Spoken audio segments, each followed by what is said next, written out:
What's up, monsters? And what a banger we have for you today! Today we are going back to the greatest decade of all time, the 1990s. And if you don't agree with that, you can eat my shorts and talk to the hand, cause the face ain't listening, ha ha ha. That's what we used to say in the 90s, right? Just 10 years of chilling like a villain, totally rad advances in technology, and some whack ones too. Getting jiggy with it, and of course, tuned. In the 90s, you could be an edgelord and not seen as a cringy twat by, well, absolutely nobody. I don't care what you say, I looked fly as fuck, mate.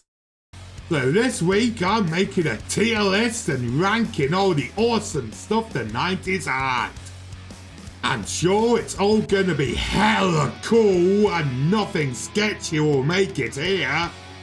Maybe. And with that, let's crack on with the video. Oh yeah, woohoo! Oh, here we go. Oh, I can't wait to do this one. Haha. Now let's start with a 90s classic. Sunny D. We all loved this back in the day. It tasted so good. Let's just forget that it could turn you yellow and the sugar content risks you losing your limbs after one sip. Who needs legs anyway?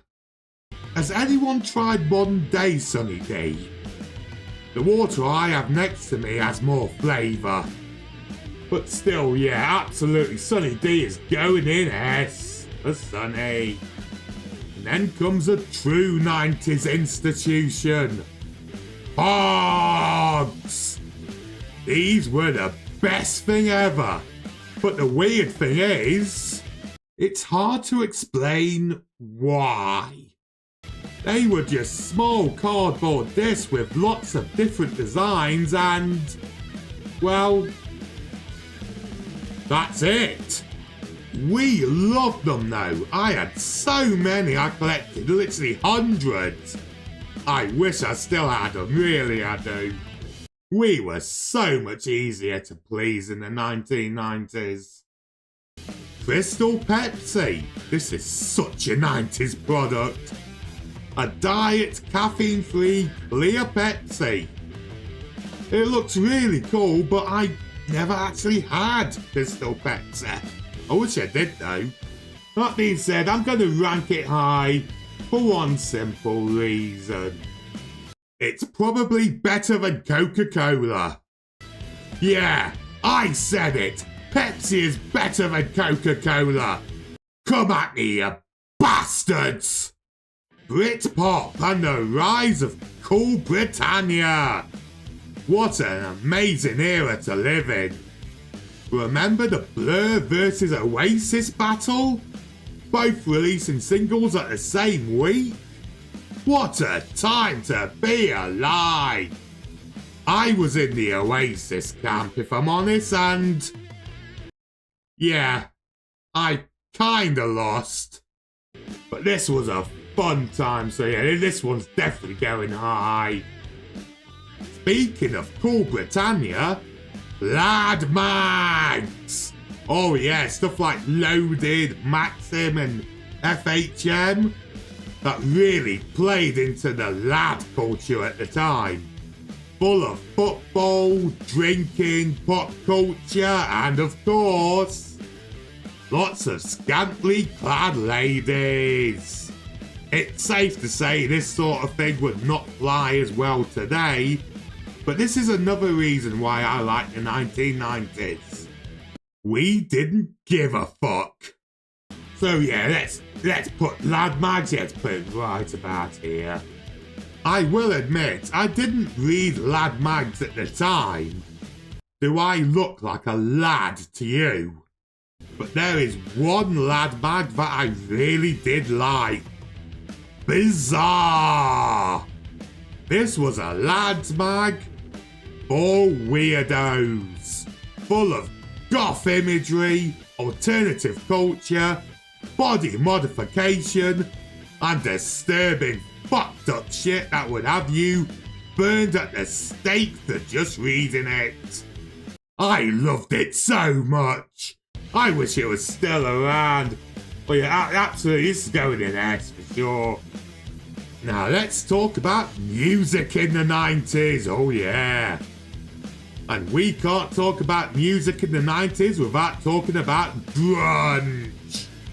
The impact grunge had on rock music and fashion cannot be denied. Soundgarden, Nirvana, Alice in Chains, Pearl Jam, oh God, what great bands. That music and that style will last with me forever. So yeah, absolutely, I'm putting that in S. Nu metal would become huge in the early 2000s, but it started taking shape in the 90s, with bands like Korn, Deftones and Cold Chamber. People knock on this genre all the time, but you know what? I always liked it. Down-tuned guitars, fun, chunky riffs that made you want to bounce. And people screaming about how their parents didn't get them a Mega Drive for Christmas. Okay, so the lyrics were mostly crap, but it was a fun genre. Just turn your brain off and jump around like an idiot. Luckily for me, I turned my brain off years ago and can't find the switch. And then there's a rise of girl and boy groups in the late 90s. Like Backstreet Boys, Spice Girls, NSYNC, all that kind of stuff. I'll be honest, back in the day, I was an angsty metal kid. Granted, not much has changed. So back then, I did kinda hate these groups. But my opinion has softened a lot in my old age. You know what? They have their place. Also, when I was younger, I did an extreme metal grindcore version of Wannabe. So I must have liked it a little bit, right? And then, of course, there was one of the biggest R&B stars of the 90s. R. Kelly. The amount of times I sung I Believe I Can Fly or Bump and Grind. My mind's telling me no, but my body's telling me yes. I can't imagine anything bad coming from that mindset. What happened to R. Kelly anyway? Let's go on the internet and find out.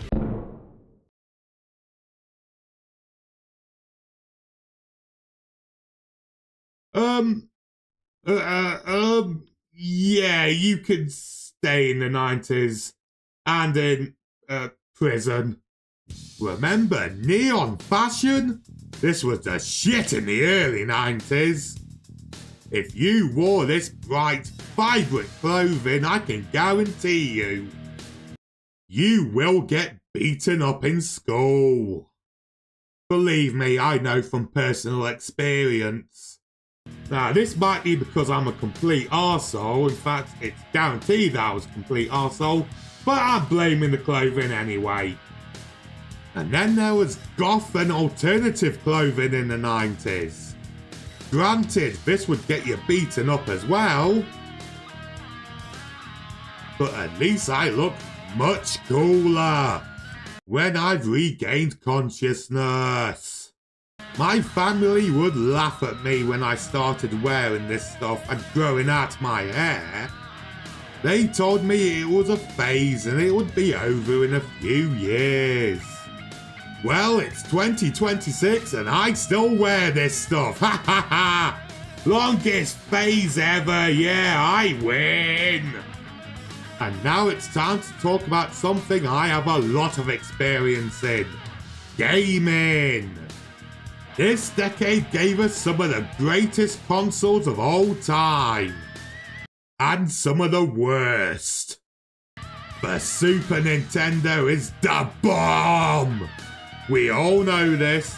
One of the greatest consoles ever, with one of the greatest game libraries ever. Just ignore the occasional slowdown from time to time.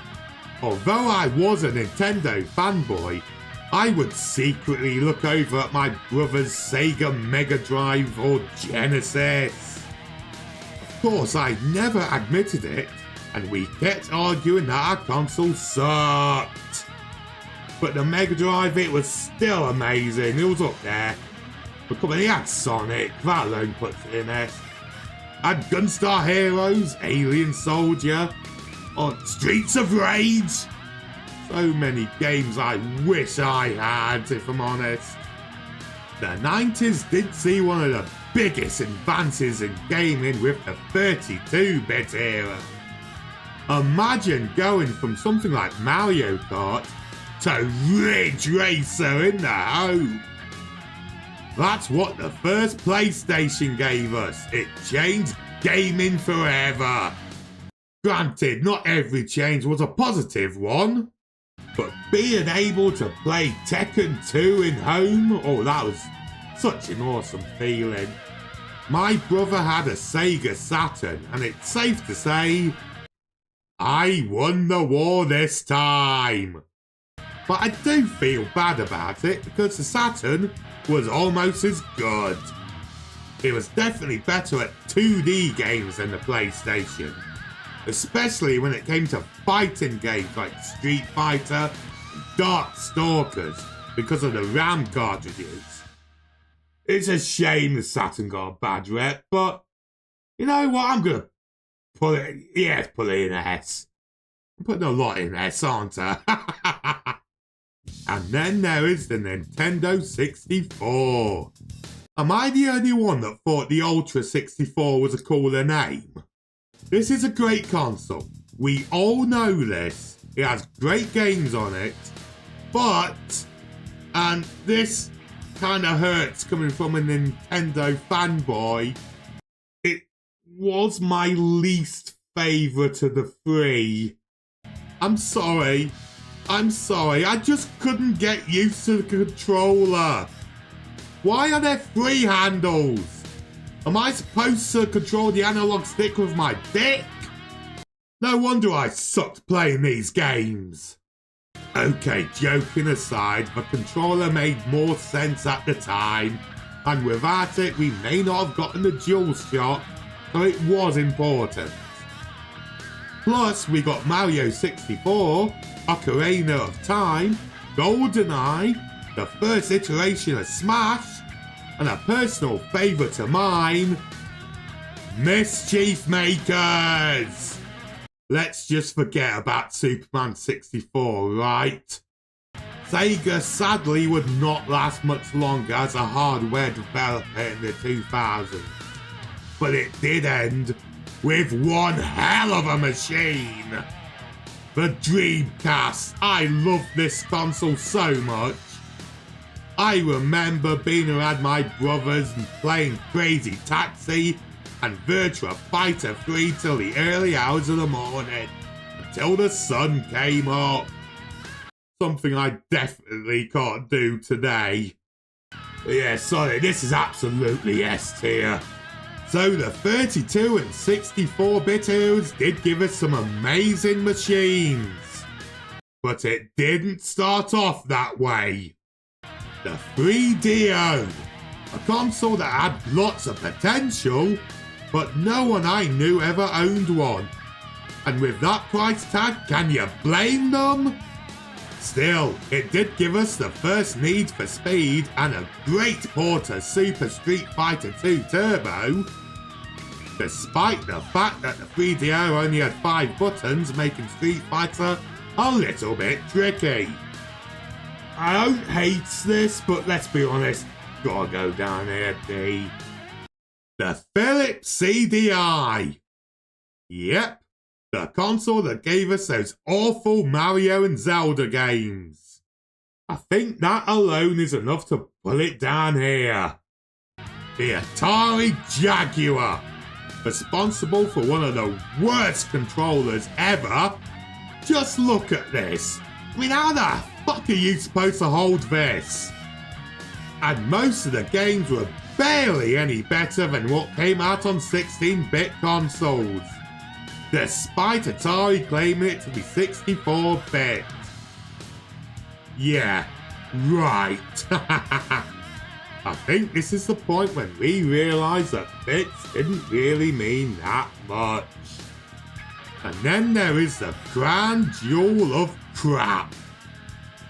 The Amiga CD32.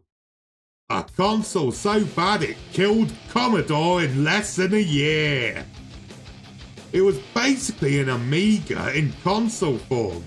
So if you had an Amiga, why would you buy this?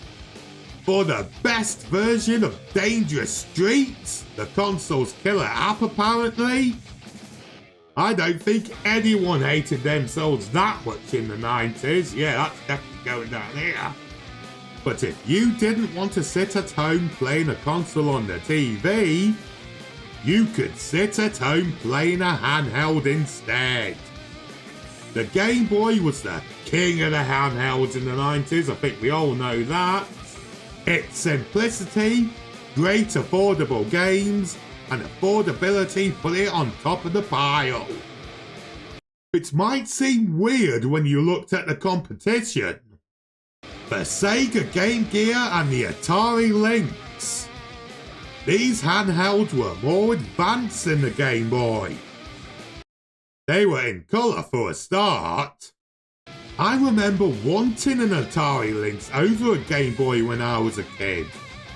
Although looking back, I think my parents made the right decision. So why did the Game Boy succeed where the other two didn't? Well, this could come down to a couple of things. They were more expensive than the Game Boy, their game libraries were a bit smaller, they were less portable, especially the Lynx.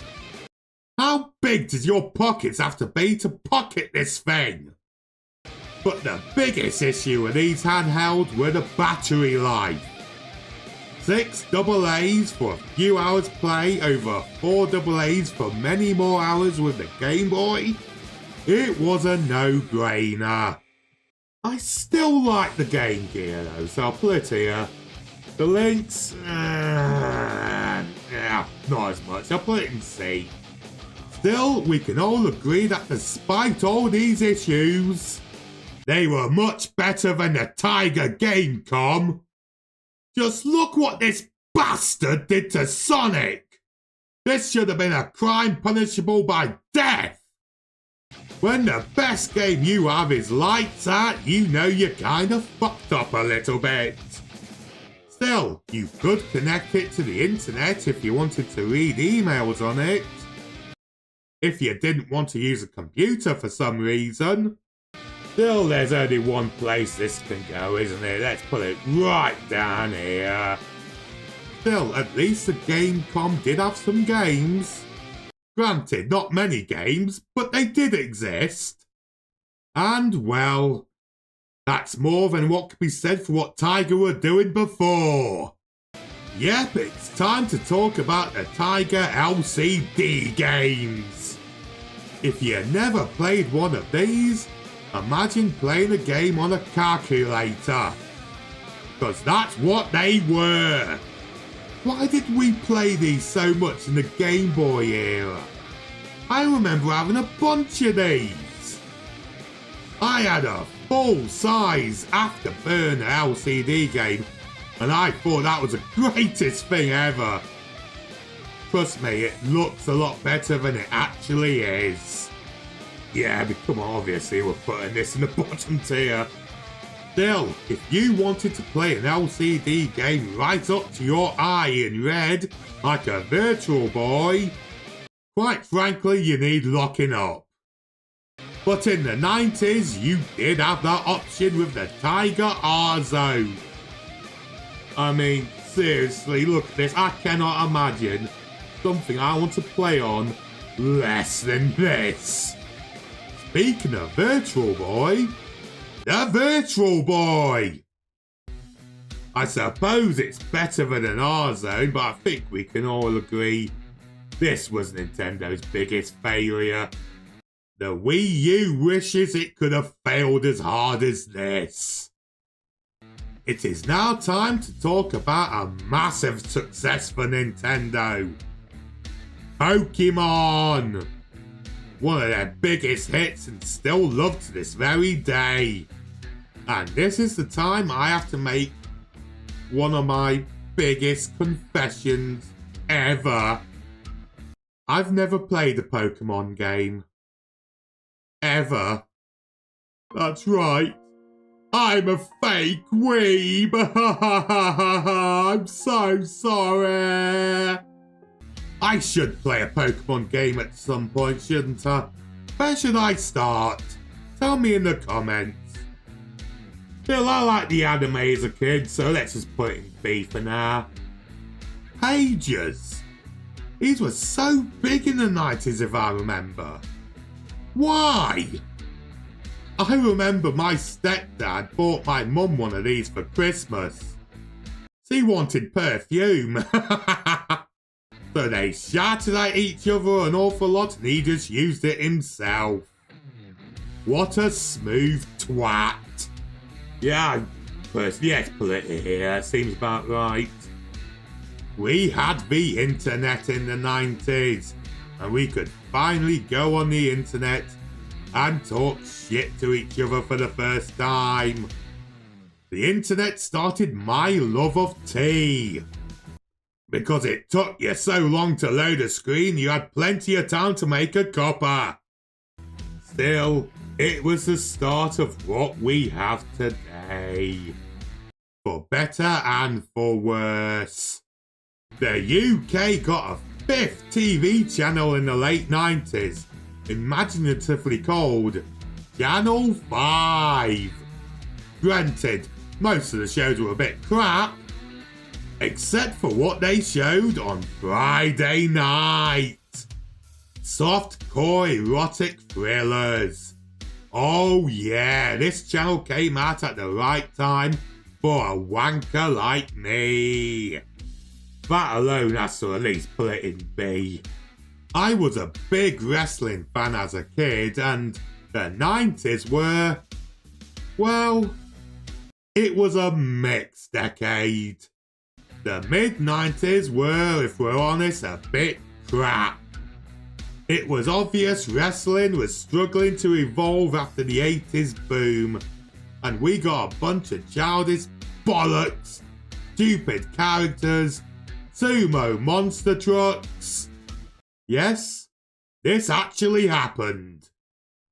And of course, the Yeti! Haha!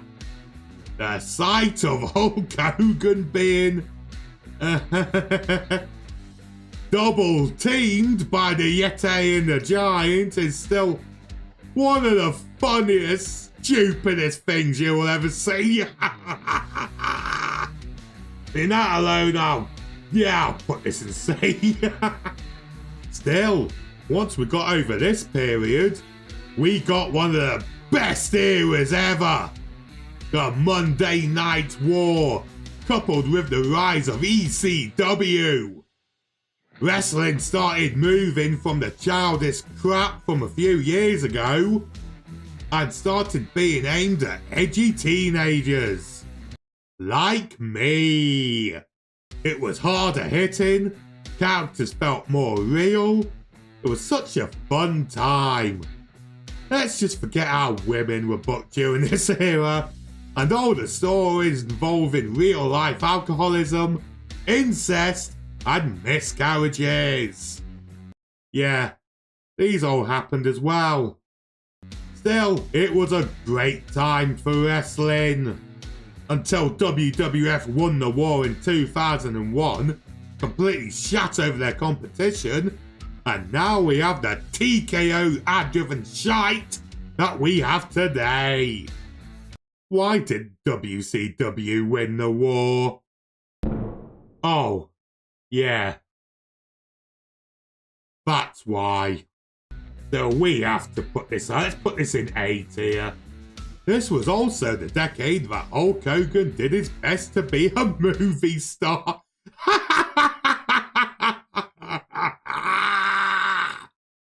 Mr. Nanny! Anyone seen this? Oh, fucking hell. So there's only one place this can go. Sorry, Hulk. Does anyone remember hanging out in malls? I did this all the time in college. Granted, it's because the pubs wouldn't let us in. This does feel like a 90s thing for me. I mean, I would do this today. But all the malls in my town are dead. Still, I liked malls, and on a personal note, I love mall rats as well. So let's put it in A. Tamagotchi! Oh, these things were huge in the 90s. The idea of having a virtual pet was just so awesome. Granted, all my Tamagotchis would die because I could barely look after myself.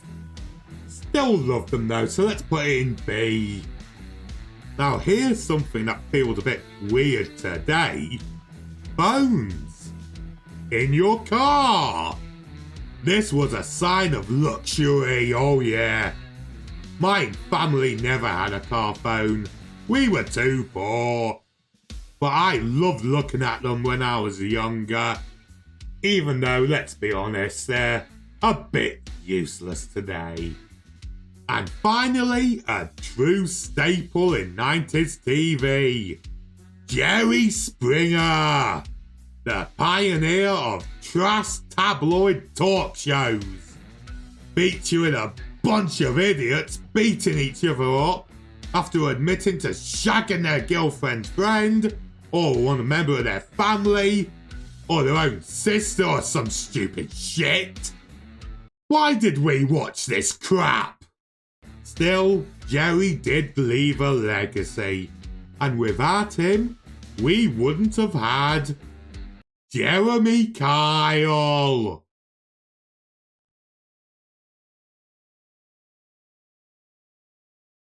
Yep, that's all the push I needed.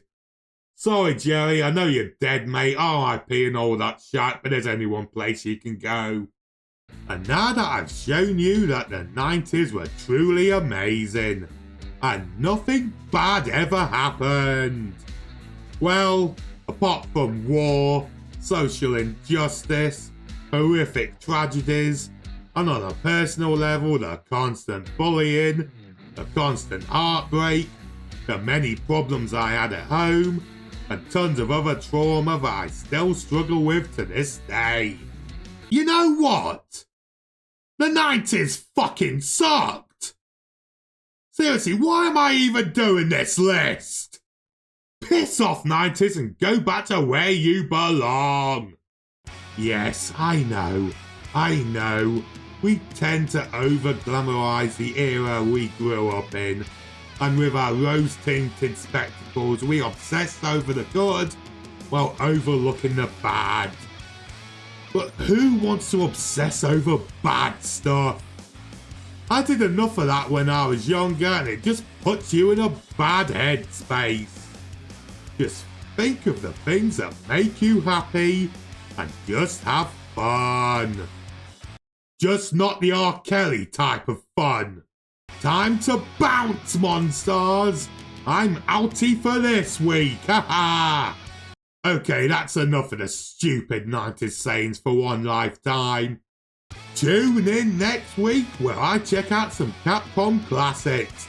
But until then, stay sick, monsters! Oh yeah, haha!